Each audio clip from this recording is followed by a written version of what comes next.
introducing now Teri McCall and Maggie McCall.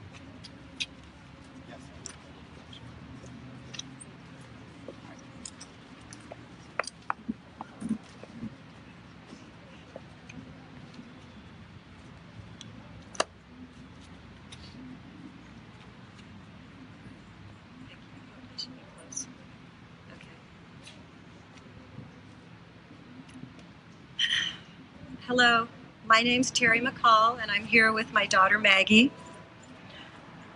My husband, Jack McCall, used Roundup regularly for over 30 years, believing it to be safe. He died a painful death on December 26, 2015, of non-Hodgkin's lymphoma. He should have lived to be 85 or 90. He had longevity in his family and was a non-smoker.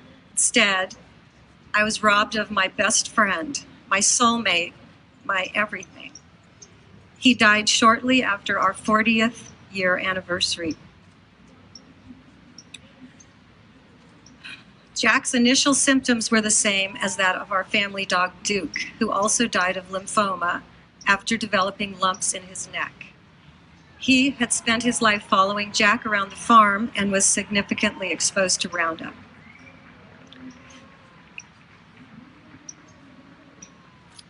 Monsanto's product Roundup has been deemed to be a probable human carcinogen by the results of several scientific studies, and California is attempting to protect us by providing this warning on the package, which we have a right to know.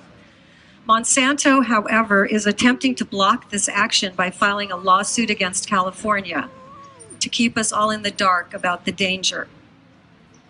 My husband, Jack, was very conscious about the dangers of chemicals, and his misfortune was taking Monsanto's word that Roundup was safe.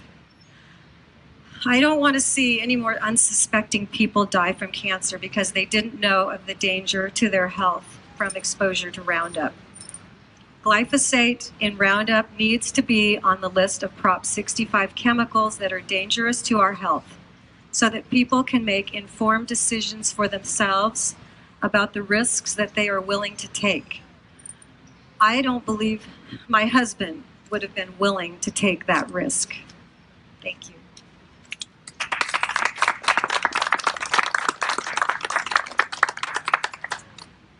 Hi, my name is Maggie McCall, and I'm Teri's daughter.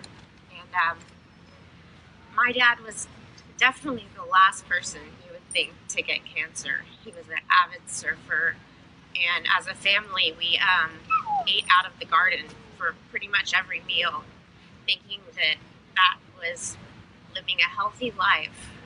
Little did we know that we were actually poisoning ourselves. It just feels like an unlawful robbery, and we just want to avoid that from happening to anyone else. Thank you.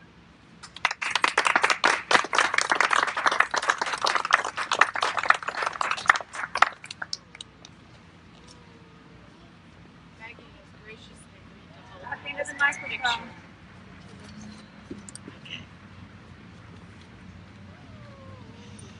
Maggie has graciously agreed to hold my husband's picture so I can read this to you. I am Deborah, wife of Dean Brooks, my soulmate, my best friend, my love for all lifetimes. I'm sorry it's only been 7 months. I am holding up the pictures of a beautiful, gracious, loving man who left a mark on every life he touched.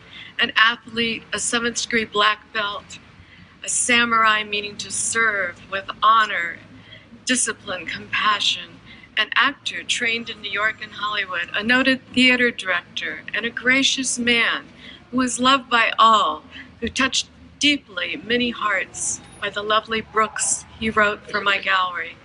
We would often fall asleep holding hands, and we'd often wake up that way. Our love was so great. This is the man who taught others not to fight, but little did he know he was in for the fight of his life. I watched and loved and helped him as his beautiful athletic body was ravaged by horrendous cancer, slowly debilitating his very being with pneumonia, outrageous sinus infections with nosebleeds that would not stop, scabies, sweating, freezing, chills, fevers, a cancer so voracious, it took his very soul. It almost took his very soul. Watching your loved one die slowly and then quickly, savagely through non-Hodgkin's lymphoma, the chemotherapy, hydration, infusion after infusion, the shingles that ensued, the weakness and weight loss is a horrendous, torturous journey for each of us, one that still grasps me today as if I'm suffering the same effects. A journey that took the love of my life, my home, our precious home of 14 years, temporarily my business, everything but my very being, and our little Shih Tzu and my love. It burns brightly. It always will. My heart goes out to my fellow families of victims of this toxic chemical and those yet to come. And I now stand in solidarity with all here. I feel and know your pain. The bayou and I would not be without my loving husband and his daddy, and we would not be without our home, now living in a hotel room trying to find safe harbor and a way to start a new life again without my beloved Dean.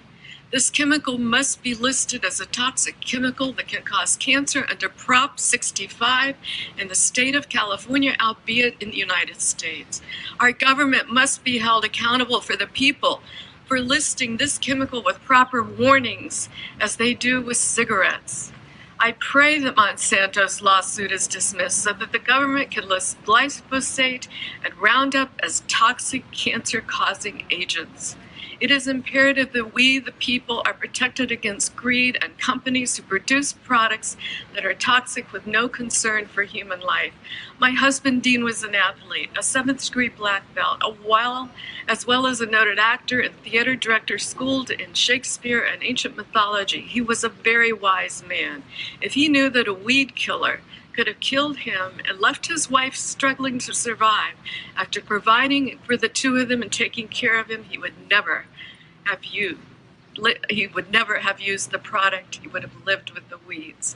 Thank you.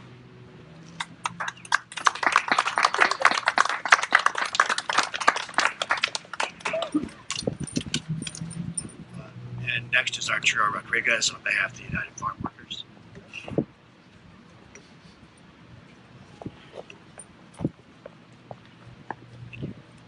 Good afternoon. My name is Arturo Rodriguez, and I'm president of the United Farm Workers.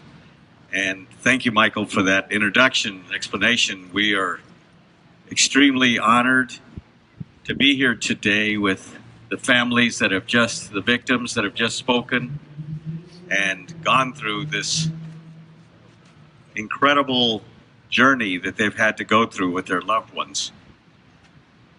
You know, farm workers, they probably work the hardest of anyone that's today in the agricultural industry. And despite the fact that oftentimes there's low wages, there's difficult working conditions, there's no benefits, the other issue that always plagues them is not to know what it is that's being sprayed on the crops that they're working in, whether it be table grapes, whether it be tree fruit, whether it be any other types of vegetable crops or fruit crops. Today we have with us a group of farm workers that are here with us from a large tree fruit company, Grauman Farming Company in the area. Farm workers that work in other industries. We have with us our General Counsel, Mario Martinez, and we have with us members of the Board of Directors of the National Farm Worker Ministry. All of us know and understand the conditions that farm workers face. In the 1980s, we knew when Cesar Chavez was still alive at that particular time, we worked hard to eliminate cancer clusters here in the San Joaquin Valley. One very close to us here, Fowler, California, others located in Early Mart and McFarland, because we knew that too often the chemicals that are used on our fruits and vegetables impact on farm workers and employers in a very negative fashion. So we join with them in calling on the state of California to continue doing what they're doing and fighting to make sure that Roundup is labeled in the way that it should be, and that we can alert everyone, whether they're a gardener, whether they're an employer, a grower, or whether they're farm workers, to make sure that they're knowledgeable about the negative impact it can have on them, on their lives, and on their futures. Thank you very much.